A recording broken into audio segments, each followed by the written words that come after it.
Bom dia a todos, meu nome é Leonardo Zoccarato Ferreira e vocês estão na Escola de Filosofia.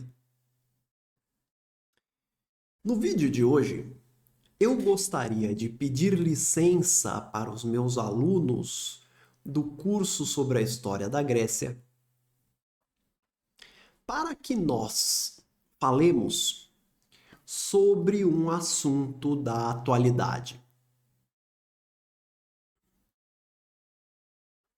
Porque eu considero quase uma obrigação que eu alerte os compatriotas a respeito do caminho para onde nós estamos indo.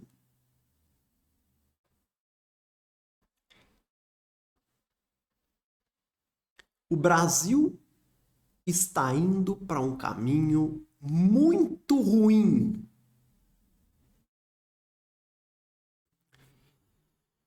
E nós vamos falar um pouco sobre isso.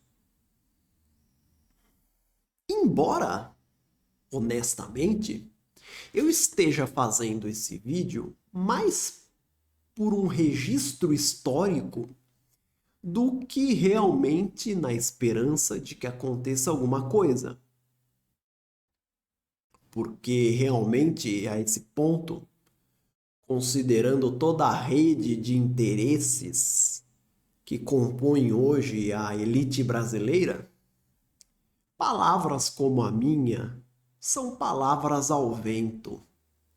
São palavras de um homem que grita na chuva e que fala para ser ouvido pelos meus heróicos 2.000 alunos, se é que eu posso dizer assim. Mas eu vou falar do mesmo jeito.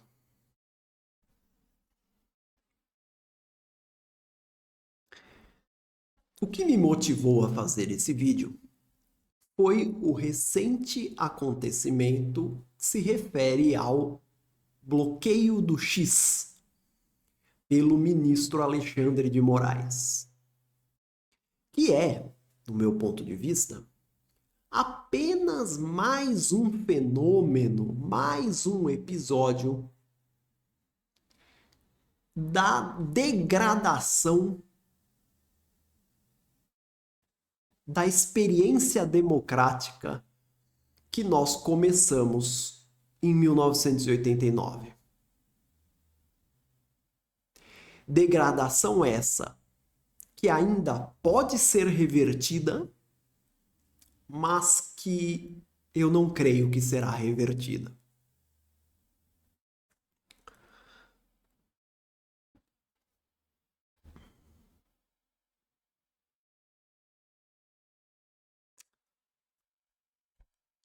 Eu vou começar a nossa conversa falando um pouco sobre a cultura brasileira.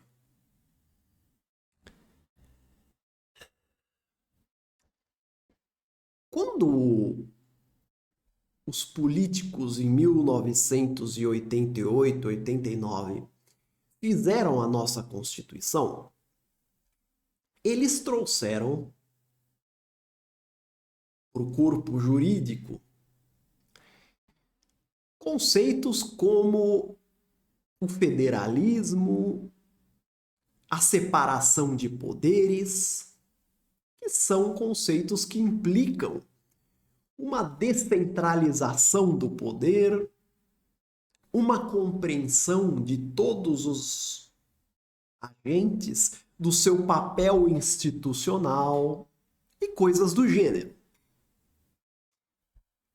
Esses conceitos eles trouxeram de países onde eles estavam enraizados, como por exemplo os Estados Unidos, a Inglaterra, a França.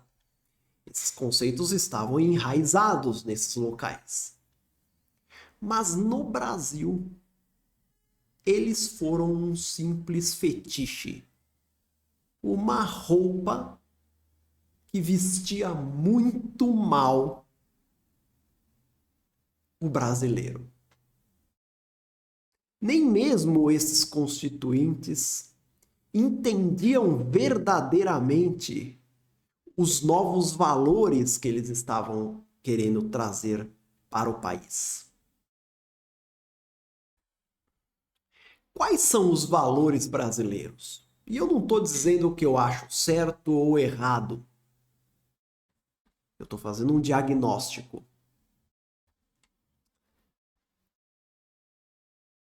O brasileiro, ele não entende a separação de poderes nem o federalismo. O que o brasileiro quer é um grande líder. É um homem que governe o país sozinho e com mãos de ferro e resolva todos os problemas que ele mesmo, o brasileiro médio, não quer resolver.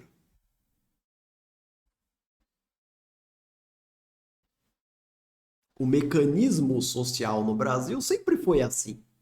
As pessoas no dia a dia fazem o que lhes der na telha, fazem o que quiserem, ignoram as regras mais elementares da moral e da dignidade, matam-se umas às outras no dia a dia, atropelam-se umas às outras e depois querem que um grande líder apareça para consertar tudo.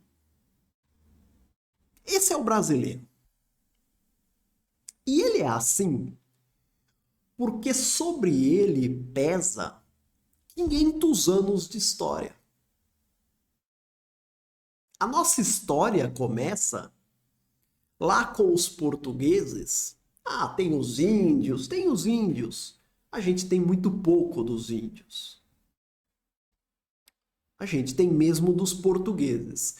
Quando os portugueses descobriram o Brasil,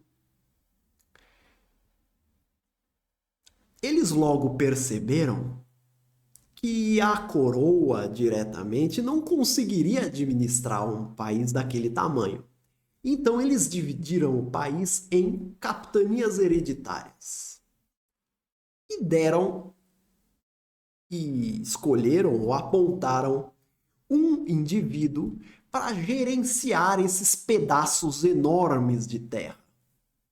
Então esses homens, eles atuavam como pequenos imperadores nessas paisagens.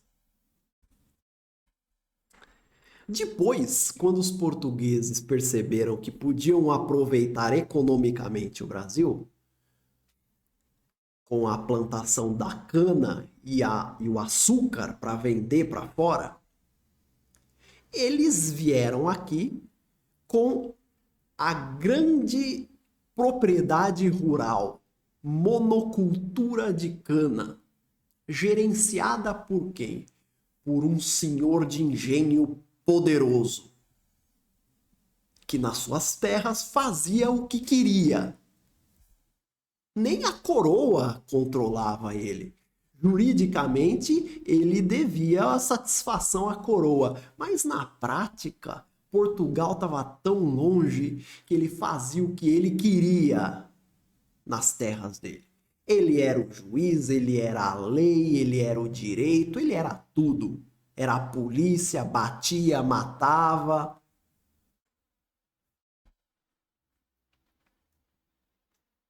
Nós passamos 300 anos nesse regime em que quem tem que resolver as coisas é o grande líder, o grande senhor de engenho. E o que acontece em seguida é que os próximos líderes do Brasil, esperados pela população e apoiados pela população, foram sempre emulações do grande senhor de engenho.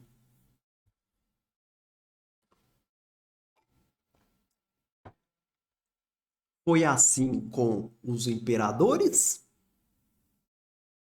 porque a nossa independência não foi uma ruptura.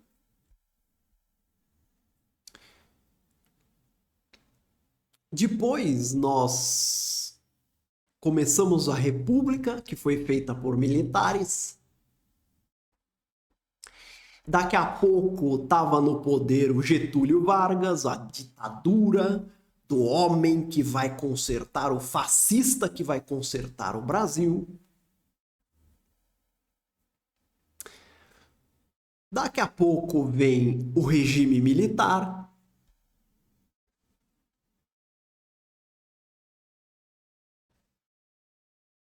E aí começa a Terceira República. Então você percebe que a Terceira República de 89, que é a nossa, ela é um oásis democrático num deserto de ditaduras e tiranias e regimes de força.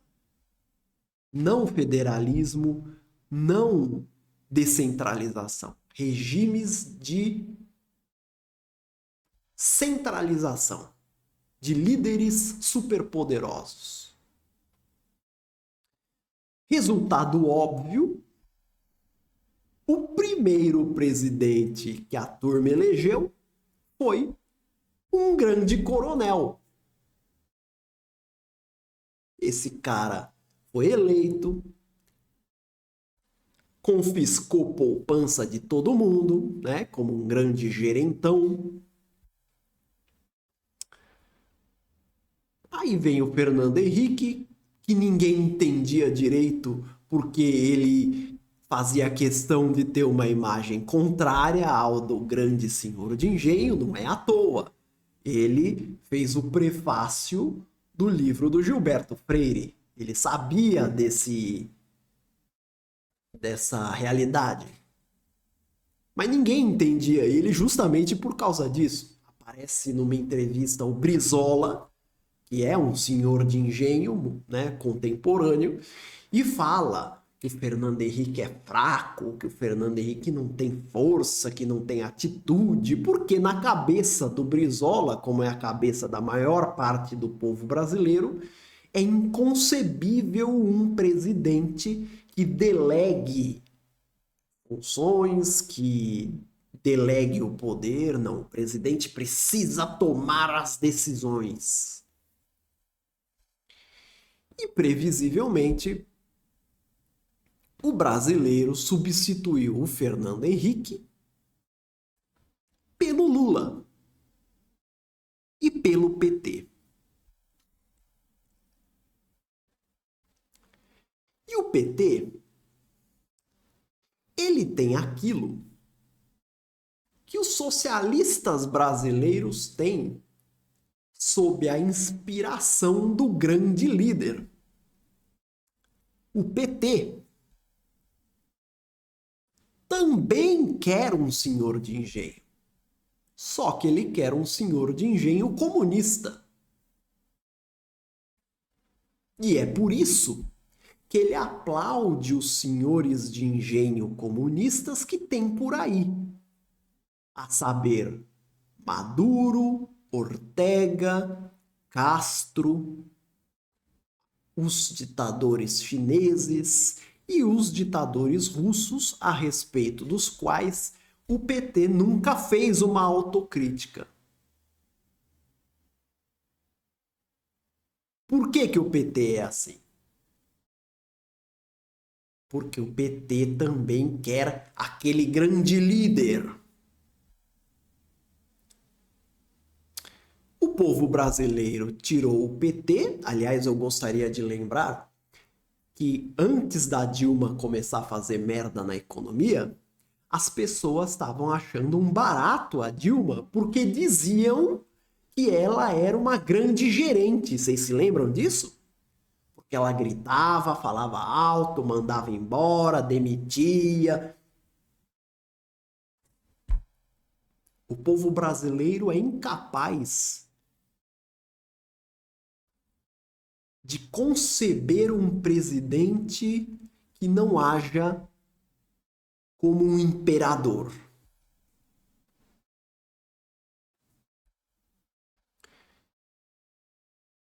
O governo do PT passou, as pessoas ficaram aí com o Temer, que caiu de paraquedas.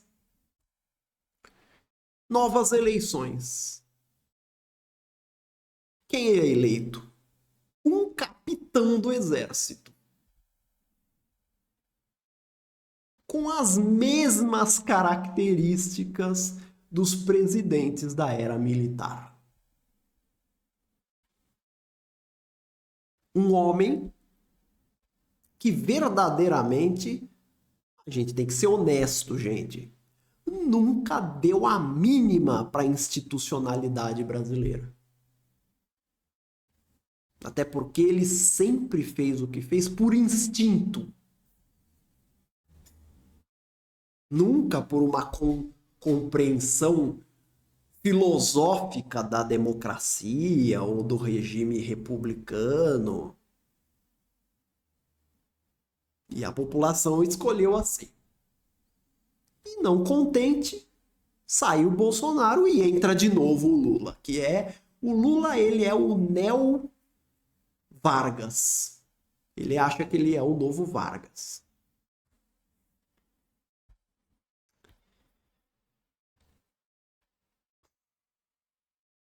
Esse é o caldo cultural do nosso país. Perceba que a questão aqui não é simplesmente o Lula ou o Bolsonaro. A questão é a incapacidade do povo brasileiro de pensar em termos institucionais. Não, ele sempre pensa em termos pessoais. Sempre com a cabeça de buscar um novo líder. Eu estava agora acompanhando a eleição da Prefeitura de São Paulo e exatamente a mesma coisa. Você tem, por exemplo, uma mulher muito preparada, que é a candidata do Novo, que é obviamente a melhor candidata, a mais preparada, a mais centrada, a mais equilibrada, a mais responsável, mas as pessoas não querem saber disso. Elas querem o cara que fala alto, que grita, que braveja, e estão lá a disputa de quem falar mais alto.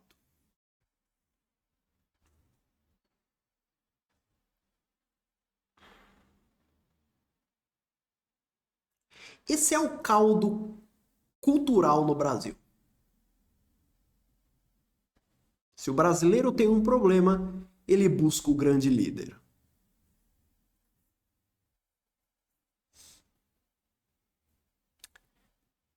Elemento 2. O que deveria ter feito o regime democrático a partir de 89? Deveria, já que a população tem essa cabeça, ele deveria ter ensinado nas escolas os valores da democracia e da liberdade. Não é? Ao invés disso, o que ele fez? Ele destruiu as escolas brasileiras. As escolas brasileiras hoje são um trapo que não servem para porcaria nenhuma. Com todo respeito aos professores. Vocês não têm culpa disso. Os professores são vítimas desse processo. As escolas brasileiras são uma tralha. Se você acha que eu estou exagerando, você não tem ideia de quão ruins são as escolas brasileiras. Às vezes eu me divirto porque eu vejo as pessoas falando que, sei lá, 15, 20% das crianças não sabem ler e escrever. Eu digo, o quê? Esse valor é muito maior. É que as pessoas subestimam o que significa saber ler e escrever para enquadrar mais gente nessa categoria. Mas é muito maior do que isso. 80% das crianças não sabem ler e escrever. Pergunte para os professores. Vá numa escola, vá numa sala de aula com crianças de 15 anos, de escola pública, dê um texto para elas e peça para elas lerem, interpretarem e escreverem a respeito. Você vai ver o que vai acontecer. Vai numa escola na periferia de São Paulo, faz isso. Você está achando que eu estou exagerando?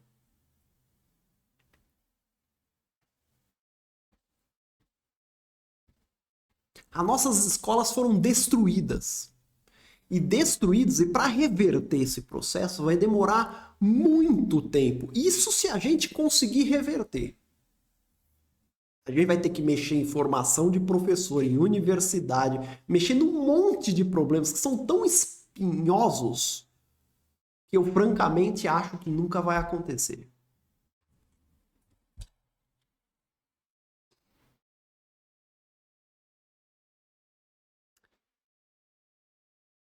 Então a gente tem aí uma cultura que busca o grande líder e pessoas deseducadas, pessoas incultas, pessoas incapazes de se apropriar do mínimo da cultura humana para lidarem com os problemas de uma maneira minimamente racional.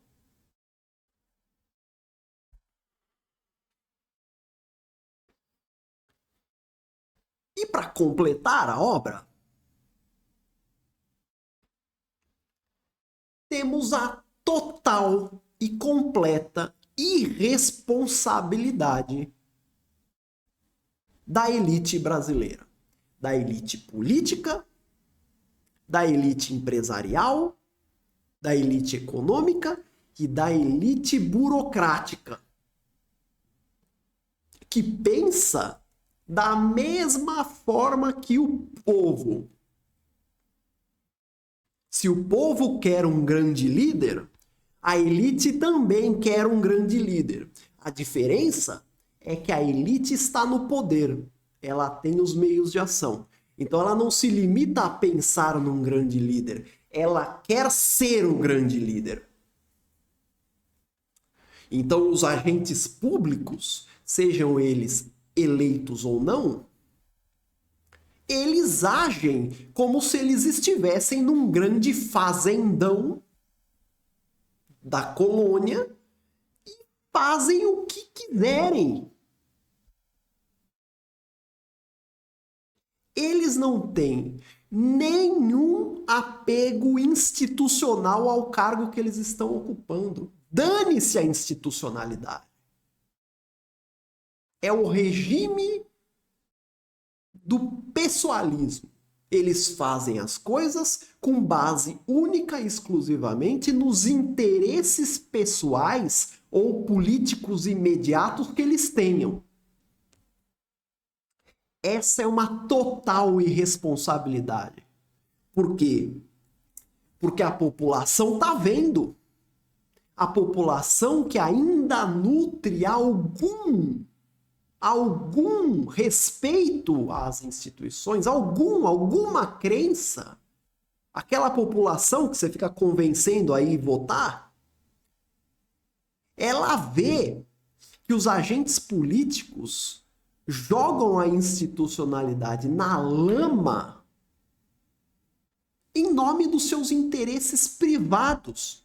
Ela vê isso e sabe o que ela pensa? Ela pensa assim: que diferença faz ter essa democracia aí ou ter um ditador?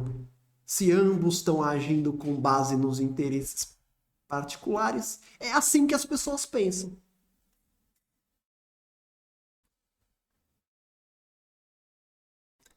Deixa eu dizer uma coisa para vocês. Não é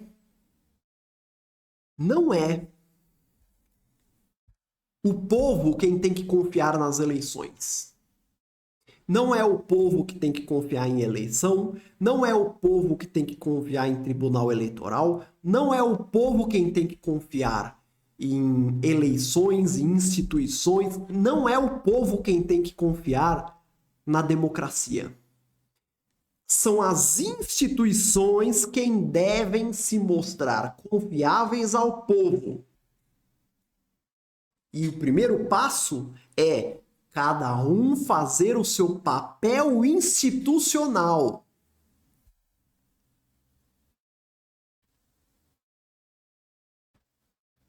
A gente está vendo, por exemplo, o Supremo Tribunal com decisões absolutamente injustificáveis, completamente fora das regras legais do direito constitucional. Isso está acontecendo. Você deveria se preocupar com isso, independentemente do lado que você acha que tem. Porque no Brasil as pessoas estão chegando a tal nível de estupidez que elas estão pensando assim. Elas raramente dizem, mas elas pensam assim. Se o cara lá tá desrespeitando a lei para ferrar com o meu oponente político, então tá beleza. É assim que as pessoas estão pensando. Isso tá errado. Isso tá errado. Se, por exemplo, um juiz desrespeita flagrantemente a lei, as outras instituições devem reenquadrá-lo, mas as outras instituições também não estão fazendo o seu papel institucional. O resultado disso na cabeça do povo é: essas instituições não valem de nada. Eu não estou desejando isso, eu estou apenas explicando o que está acontecendo na cabeça do povo. E não adianta fazer campanha publicitária. Não é a campanha publicitária. São atitudes concretas. Os agentes precisam parar de pensar no seu próprio umbigo e agir institucionalmente. Eu me lembro de uma frase que eu acho que se aplica muito bem a isso, que foi dita, salvo engano, pelo Mário Covas. Ele disse uma vez assim: olha, tem uma coisa que a gente podia fazer que é muito boa no nosso país. Que tal se a gente respeitar a lei por 6 meses? Que tal? Que tal se a gente pegar a lei realmente, ao invés de a gente ficar fazendo firula legal para depois desrespeitar a lei, que tal se a gente respeitar a lei? Tem mais uma coisa nessa discussão. O Brasil tá cheio de problema, cheio. Educação, saúde, estrada que não tudo cheia de buraco, é violência, é barulho, é professor que não recebe salário direito, é um problema para tudo quanto é lado. Os agentes públicos, eles inventam ou eles superdimensionam problemas pequenos e não resolvem os problemas concretos, graves, urgentes.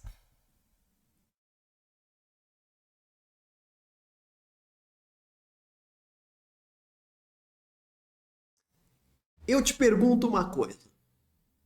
Você tem agentes públicos irresponsáveis chutando a institucionalidade para longe. Você tem um povo cada vez mais inculto.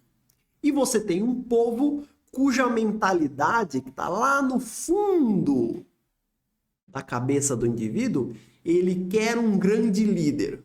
Eu te pergunto uma coisa. Aonde você acha que isso vai parar?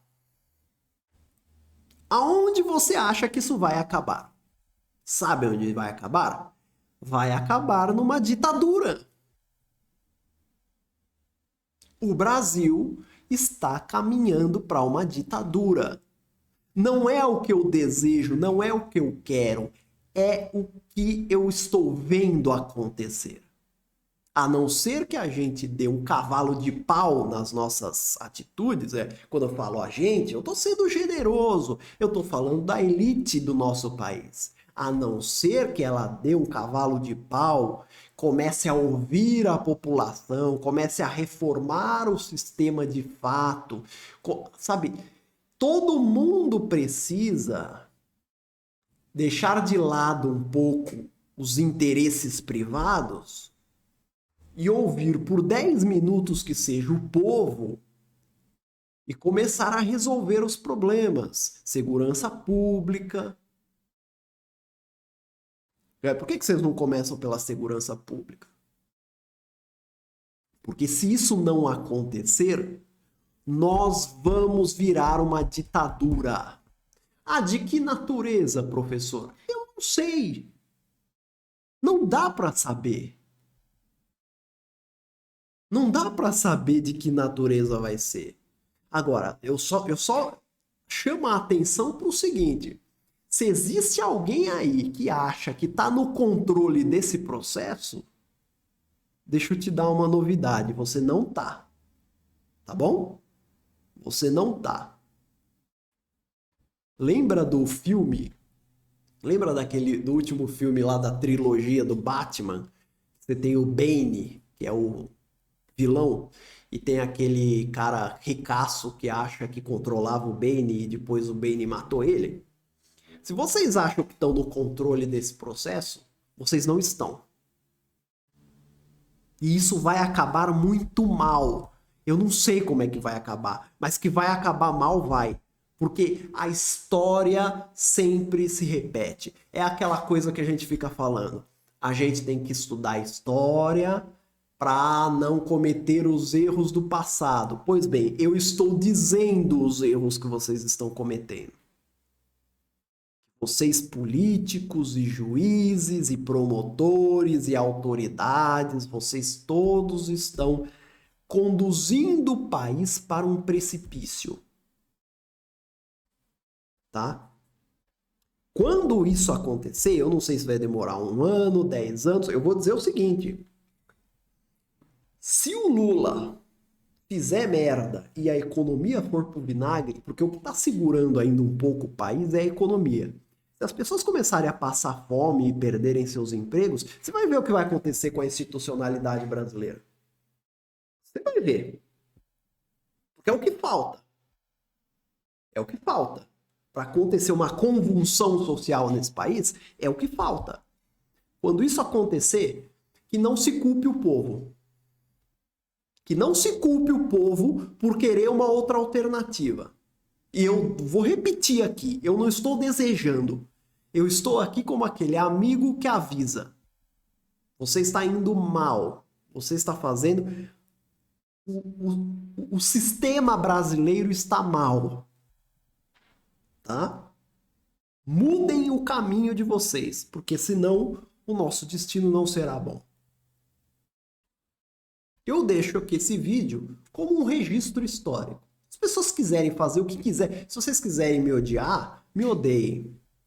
Mas fica esse registro. Tá bom? Muito obrigado aí.